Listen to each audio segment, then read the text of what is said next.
সিরাজগঞ্জ জেলায় এই পেট্রোল অকটেনের জন্য ফুয়েল কার্ড কার্যক্রম চলছে।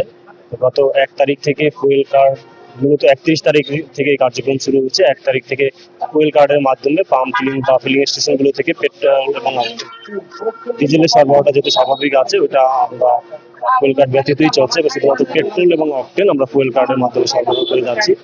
হওয়ার পরে যে ওনার প্রয়োজনের অতিরিক্ত উনি ফুয়েল সংগ্রহ করছেন না, এবং ওনার যতটুকু প্রয়োজন নিড বেসড উনি নিচ্ছেন এবং লোকজনের মধ্যে একটা স্বস্তি বিতরণ করছেন, স্বস্তি বিরাজ করছে। তো একই সাথে এ পর্যন্ত গতকাল আজকে ফুয়েল কার্ড বিতরণ কার্যক্রম বন্ধ রয়েছে। আগামী 5-6 তারিখ পর্যন্ত এই ফুয়েল কার্ড বিতরণ চলবে।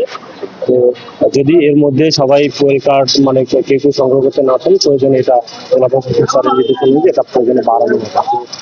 ফুয়েল কার্ড এ পর্যন্ত আমাদের কাছে যে হিসাব রয়েছে, পুরো জেলায় 12,381টি ফুয়েল কার্ড বিতরণ করা হয়েছে। আমরা জনগণকে, বিশেষ করে সিরাজগঞ্জ সদর উপজেলাবাসী সহ জনগণকে এই মর্মে আশ্বস্ত করছি যে আপনাদের প্যানিক হওয়ার কোনো প্রয়োজন নেই। আমরা এই বৈশ্বিক সংকট মোকাবেলায় আমরা প্রত্যেকেই জ্বালানি ব্যবহারে সাশ্রয়ী হব, পাশাপাশি ধৈর্য ধরে প্রয়োজনের অতিরিক্ত তেল না নিয়ে এবং সুশৃঙ্খল ভাবে আমরা এই তেল সংগ্রহ করে আমরা নিজ নিজ কার্য সম্পাদন করব।